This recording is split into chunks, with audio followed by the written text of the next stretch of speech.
Assalamualaikum warahmatullahi wabarakatuh. Perkenalkan, nama saya Asri Stiana, NIM 1931115152 dari kelas PAI 3E. Di sini saya akan mereview artikel tentang macam-macam tarekat di Indonesia guna memenuhi tugas akidah dan tasawuf. Pengertian tarekat. Apa sih tarekat atau tarikah itu? Tarekat memiliki hubungan yang erat dengan tasawuf. Tarekat adalah cara dan jalan yang ditempuh seseorang dalam usahanya mendekatkan diri kepadanya.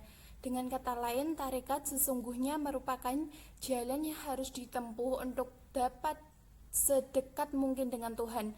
Namun, dalam perkembangannya, tarekat kemudian mengandung arti kelompok atau perkumpulan yang menjadi lembaga dan mengikat sejumlah pengikutnya dengan berbagai peraturan. Jadi, tarekat adalah tasawuf yang melembaga, di mana tiap tarekat mempunyai syekh, upacara ritual, dan zikir tersendiri.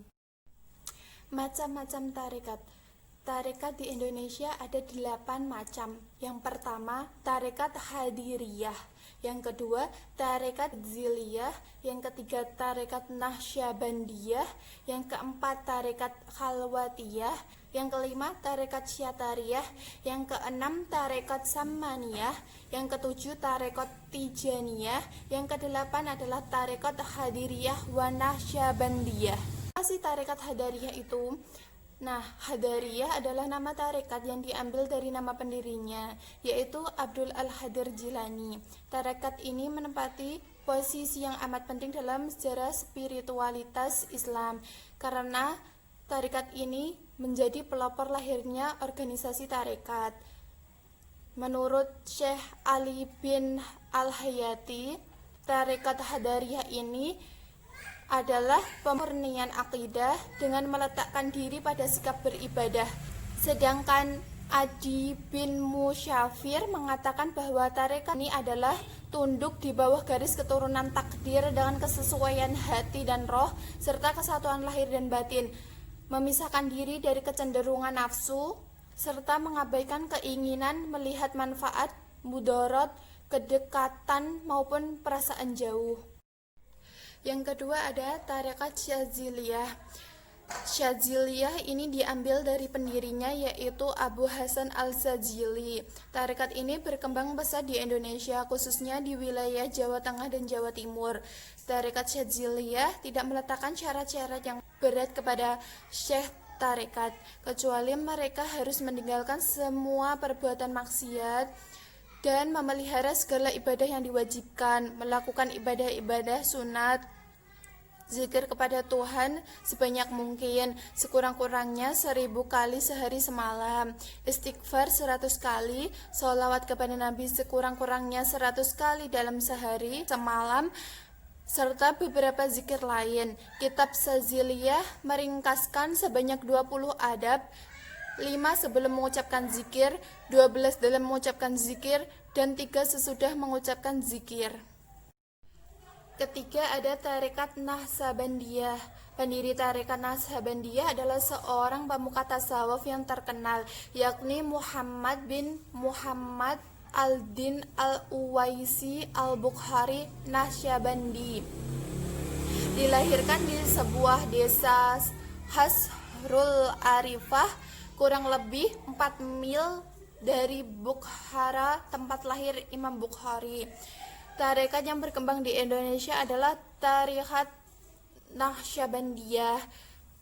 Tarekat ini merupakan tarekat yang jumlah pengikutnya terbesar dan paling luas jangkauan penyebarannya. Tarekat ini tersebar hampir ke seluruh provinsi di tanah air, yakni sampai ke Jawa, Sulawesi Selatan, Lombok, Madura, Kalimantan Selatan, Sumatera, Semenanjung Malaya, Kalimantan Barat, dan daerah-daerah lainnya. Yang kelima ada tarekat Syatariyah. Nama Syatariyah dinisbatkan kepada Syekh Abdul Allah Al-Syatiri.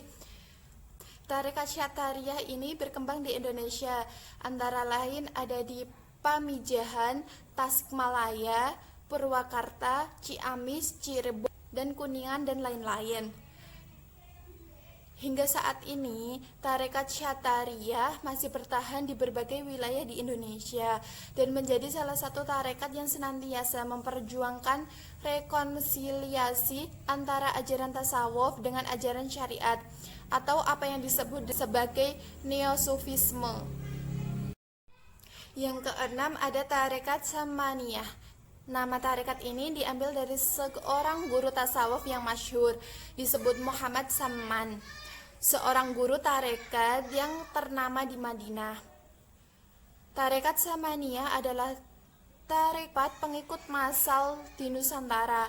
Hal ini yang menarik dari tarekat Samariyah, yang mungkin menjadi ciri khasnya adalah corak wahadat al-wujud yang dianut dan syahadat yang terucapkan olehnya tidak bertentangan dengan syariat. Kesimpulan ini bisa dibuktikan dengan mencoba menafsirkan syahadat yang terucapkan oleh Syekh Saman. Dan dalam kitab Manahib Syekh Al-Wali Al-Syahir sendiri jelas-jelas disebutkan bahwa Syekh Saman adalah seorang sufi yang telah menggabungkan antara syariat dan tarekat. Yang ketujuh ada tarekat Tijaniyah. Berdasarkan kehadiran Syekh Ali bin Abdul Allah At-Tayyib ke Pulau Jawa, maka tarekat Tijaniyah ini diperkirakan datang di Indonesia pada awal abad ke-20 Masehi. Tarekat Tijaniyah didirikan oleh Syekh Ahmad bin Muhammad Al-Tijani yang lahir di Ain Madi. Yang terakhir atau yang kedelapan ada tarekat Hadiriyah wa Nasyabandiyah. Tarekat Hadiriyah Nasyabandiyah muncul sebagai tarekat sekitar tahun 1850-an. Ia menyatakan dan mengembangkan metode spiritual dua tarekat sufi besar, yaitu Hadiriyah dan Nasyabandiyah, menjadi satu tarekat yang saling melengkapi, yang dalam mengantarkan seseorang pada pencapaian spiritual. Sebagai lembaga keagamaan, tarekat ini selalu mengembangkan tiga aspek tradisi yang terus diperkenalkan dan diajarkan. Yang pertama, ajaran pusat teladan terhadap guru spiritual. Yang kedua, ajaran kerohanian bertingkat bagi seluruh anggotanya dalam menaiki jenjang spiritual secara kompetitif dan terbuka. Yang ketiga, ajaran tentang lingkungan atau wilayah ideal, suatu zona yang meniscayakan nilai-nilai keagamaan dapat terlaksana dan terpelihara dengan baik. Sekian dari saya, apabila ada kurangnya saya mohon maaf. Wassalamualaikum warahmatullahi wabarakatuh.